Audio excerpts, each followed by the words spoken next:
नमस्कार भावी शिक्षकों। यूपी टेट और सुपर टेट के लिए चाइल्ड डेवलपमेंट एंड पेडागोजी यानी सीडीपी के इस बेहतरीन विश्लेषणात्मक सेशन में सभी का स्वागत है। आज हम पिछले वर्षों के सबसे अहम सवालों को डिकोड करने वाले हैं। और हाँ, इस बार फोकस बिल्कुल क्लियर रहेगा। यहाँ प्रश्न और उत्तर बड़े और स्पष्ट अक्षरों में दिखेंगे, क्योंकि विजुअल मेमोरी से चीजें सीधे दिमाग में छप जाती हैं। तो चलिए बिना किसी देरी के इस चर्चा में गहराई से उतरते हैं। इस पूरे सेशन को 4 मुख्य और बहुत ही लॉजिकल हिस्सों में बांटा गया है। पहला है समावेशी शिक्षा और जेंडर। दूसरा, लर्निंग डिसेबिलिटीज यानी अधिगम अक्षमताएं। तीसरा, बाल मनोविज्ञान के सिद्धांत। और आखिर में टीचिंग मेथड्स और इवैल्यूएशन। ये पूरा एजेंडा पुराने पेपर से तैयार की गई एक परफेक्ट स्टडी गाइड है। चलिए आगे बढ़ते हैं। तो शुरुआत करते हैं अपने पहले थीम से, समावेशी शिक्षा और जेंडर। एक बेहतरीन और एक समान क्लासरूम का माहौल बनाने के लिए सामाजिक जागरूकता होना कितना जरूरी है, ये हम सब जानते हैं। चलिए देखते हैं एग्जाम्स में इस कॉन्सेप्ट को कैसे टेस्ट किया जाता है। एग्जाम में अक्सर एक बहुत ही प्रैक्टिकल सिचुएशन दी जाती है। सवाल कुछ यूं है। अगर एक कोएड क्लास में यानी सह शिक्षा वाली कक्षा में एक टीचर लड़कों से कहता है कि लड़के बनो और लड़कियों जैसा व्यवहार मत करो, तो ये स्टेटमेंट क्या दर्शाता है? एग्जाम हॉल के भारी प्रेशर में इसका जवाब क्या होना चाहिए, इस पर विचार करते हैं। ये बिल्कुल सही विचार है। ये सीधे तौर पर जेंडर स्टीरियोटाइपिंग यानी लैंगिक रूढ़िबद्धता को प्रकट करता है। मजेदार बात यह है कि जेंडर असल में एक सामाजिक संरचना है। एक टीचर के तौर पर ऐसी रूढ़िवादी बातों से पूरी तरह बचना चाहिए। इसका सबसे अच्छा तरीका क्या है? सिंपल, लड़के और लड़कियों दोनों को एक साथ अपारंपरिक रोल्स में रखना चाहिए ताकि ये पुरानी दीवारें टूट सकें। चलिए अब एक और क्लासरूम सिनेरियो पर गौर करते हैं। सवाल है, क्या बहुत धीमी या बहुत तेज गति से बोलना वाणी दोष यानी स्पीच डिफेक्ट माना जाता है? अगर कल्पना की जाए कि क्लास में कोई बच्चा बहुत जल्दी जल्दी बोल रहा है, तो क्या टेक्निकली उसे वाणी दोष कहेंगे? जवाब है बिल्कुल नहीं। इस बात पर एग्जाम में कंफ्यूज होने की कोई जरूरत नहीं है। बोलने की स्पीड यानी पेसिंग का किसी असली शारीरिक वाणी दोष से कोई सीधा कनेक्शन नहीं होता। एक एजुकेटर के रूप में बोलने की गति और किसी वास्तविक विकार के बीच का ये बारीक अंतर पता होना एकदम क्रूशियल है। आगे बढ़ते हैं अपने दूसरे अहम पिलर की तरफ, जो है अधिगम अक्षमताएं या लर्निंग डिसेबिलिटीज। क्लास में बच्चों को सीखने में कहाँ रुकावट आ रही है, इसे सही समय पर पहचानना हर शिक्षक के लिए बहुत जरूरी है। अब ये जो अक्षर पलटने वाला सवाल है ना, ये यूपी टेट के पेपर्स का ऑल टाइम फेवरेट है। सवाल है, अगर कोई बच्चा सी को डी और डी को सी लिखता या पढ़ता है, तो वो किस कंडीशन की तरफ इशारा कर रहा है? इसका एकदम सटीक उत्तर है डिसलेक्सिया। ये मुख्य रूप से पढ़ने से जुड़ी एक डिसेबिलिटी है। और हाँ, यहाँ नोट्स से एक बोनस फैक्ट भी शेयर किया जा रहा है। ये जो टर्म है ना, डिसलेक्सिया, इसे सबसे पहले रुडोल्फ बर्लिंग ने गढ़ा था। ये छोटी छोटी एक्स्ट्रा डिटेल्स ही एग्जाम में सबसे बड़ा एज दिलाती हैं। अच्छा, अब इसी से जुड़ा एक और इंटरेस्टिंग सवाल लेते हैं।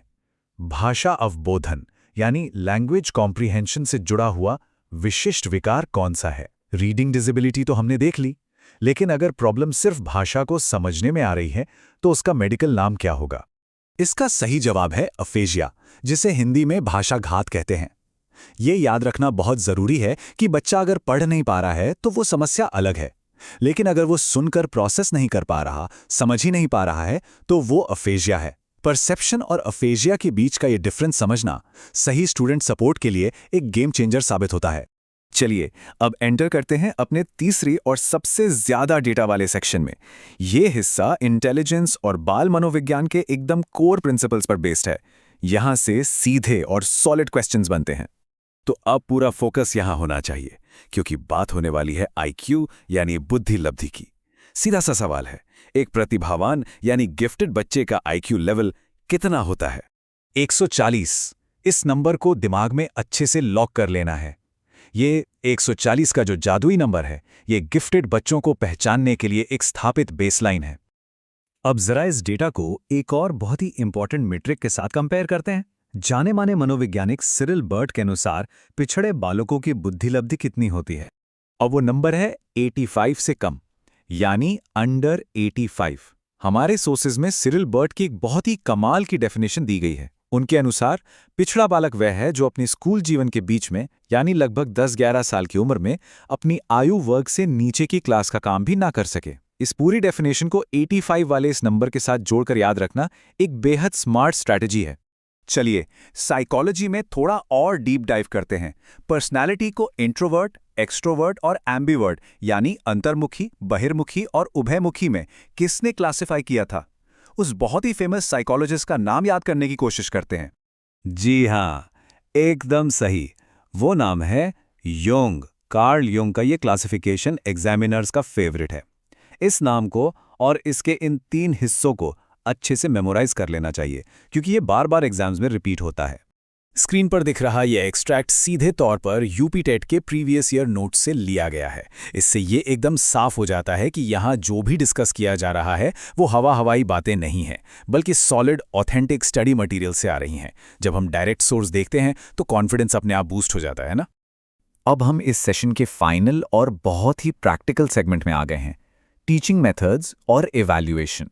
थ्योरीज तो बहुत पढ़ ली, लेकिन लेसन प्लानिंग में इनका असली इस्तेमाल कैसे होता है, चलिए देखते हैं। गेस्टाल्ट साइकोलॉजी से अक्सर सीधे एक्सपेरिमेंट्स पर सवाल आते हैं, जैसे कि कोहलर ने अपना सीखने का अंतर्दृष्टि सिद्धांत यानी theory of learning by insight साबित करने के लिए किस पर प्रयोग किया था? अगर याद किया जाए तो इसका जवाब क्या होगा? इसका एकदम क्लियर आंसर है चिंपैंजी पर। कोहलर का ये एक्सपेरिमेंट बहुत ही खूबसूरती से ये प्रूव करता है कि सीखना केवल आंख बंद करके रटने की चीज नहीं है, बल्कि ये अचानक आई सूझ या इंसाइट का नतीजा होता है। और इसी के साथ हम पहुंच गए हैं आज के सेशन के एकदम फाइनल और सबसे फाउंडेशनल सवाल पर। यह सवाल साइकोलॉजी की बिल्कुल जड़ों तक ले जाता है। किस मशहूर दार्शनिक ने मनोविज्ञान को आत्मा का विज्ञान कहकर पुकारा था? इसका जवाब है महान दार्शनिक अरस्तू ने। इसी ऐतिहासिक फैक्ट के साथ आज का ये एनालिसिस यहीं कंक्लूड होता है। इन सभी बेसिक कॉन्सेप्ट्स पर मजबूत पकड़ होना ही एग्जाम में और क्लासरूम में सबसे बड़ा हथियार बनता है। लेकिन जाते जाते एक सोचने वाली बात, अगर मनोविज्ञान आत्मा से शुरू होकर आज व्यवहार तक आ गया है, तो कल जब क्लासरूम्स पूरी तरह से एआई और टेक्नोलॉजी से घिरे होंगे, तब बाल मनोविज्ञान का अगला रूप क्या होगा? इस सवाल पर जरूर विचार किया जाना चाहिए। सीखने और आगे बढ़ने का यह सफर ऐसे ही जारी रहना चाहिए।